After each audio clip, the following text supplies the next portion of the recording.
안녕하십니까?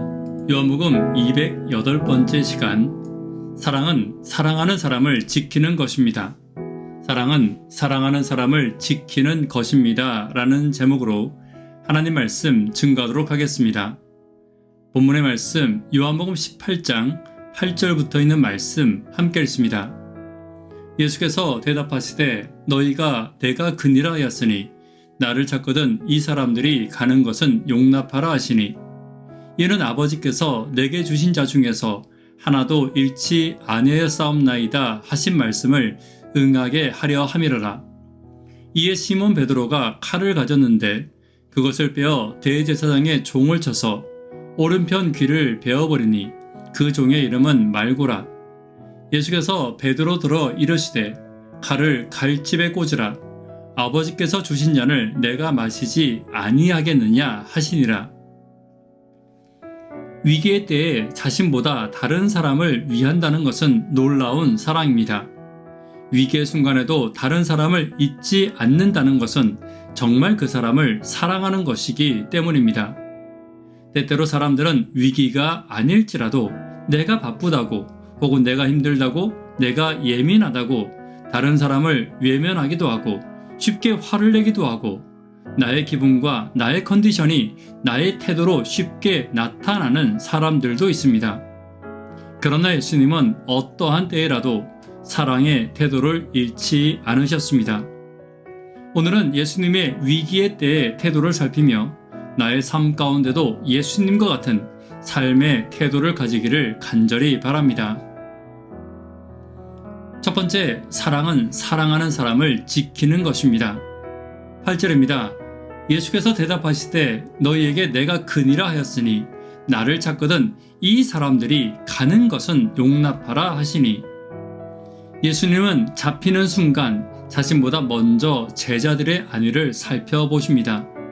예수님은 자신으로 인해 제자들이 어떤 피해나 고통을 당하기를 원치 않으셨고 안전하기를 바라셨던 것입니다. 요한복음 13장 1절에 있는 말씀입니다. 세상에 있는 자기 사람들을 사랑하시되 끝까지 사랑하시니라.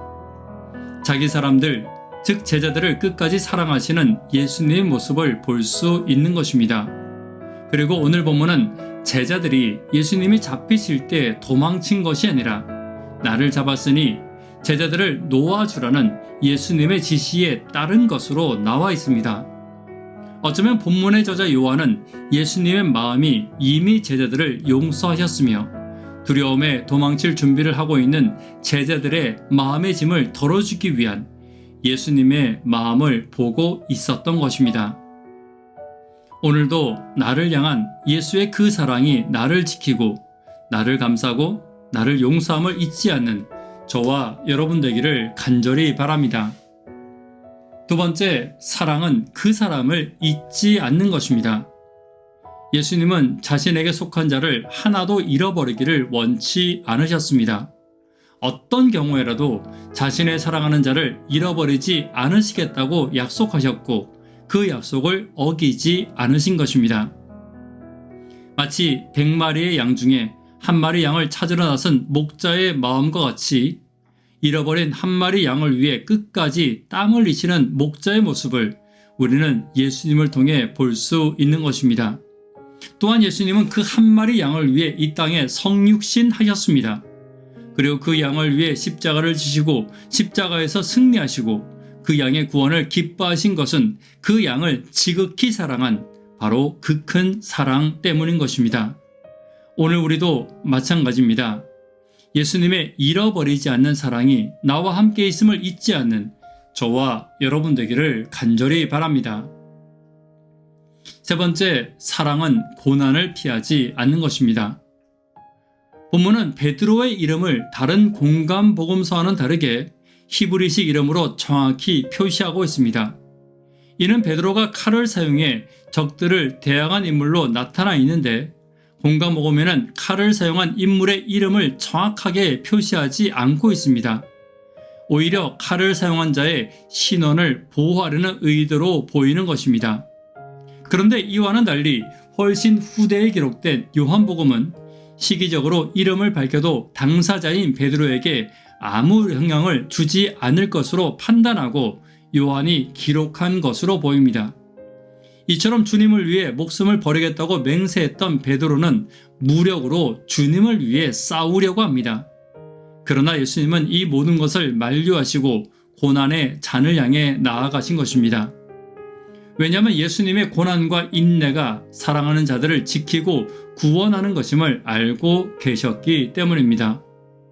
우리는 사랑한다고 하면서 내가 고난받고 내가 외면받고 내가 피해받는 것은 견디지 못할 때가 있습니다. 그러나 예수님은 사랑하는 자를 위한 고난이라면, 사랑하는 자를 위한 외면이라면 어떠한 고난과 어떠한 외면도 피하지 않으셨습니다. 오늘 잃어버린 자를 위해 고난의 자리로 주저없이 걸어가신 예수님의 사랑을 기억하는 저와 여러분 되기를 간절히 바랍니다. 말씀의 결론 맺도록 하겠습니다. 오늘 우리는 예수님의 사랑의 태도를 함께 살펴보았습니다. 사랑은 사랑하는 사람을 지키는 것입니다. 사랑은 그 사람을 잊지 않는 것입니다. 사랑은 고난을 피하지 않는 것임을 기억하며 예수님의 사랑을 닮아가는 저와 여러분 되기를 간절히 바랍니다. 기도 제목 함께 나누도록 하겠습니다. 교회와 개인의 성령 임재를 위해 기도 부탁드립니다. 구도자분들을 위해 기도 부탁드립니다. 예수 닮기를 위해 기도 부탁드립니다. 학생, 청년, 어린이를 위해 간절히 기도 부탁드립니다. 새벽기도와 영버TV를 위해 기도 부탁드립니다. 사랑에 대해 예수님과 같은 태도를 가지기를 위해 기도 부탁드립니다. 이 시간 개인적으로 기도하도록 하겠습니다. 감사합니다.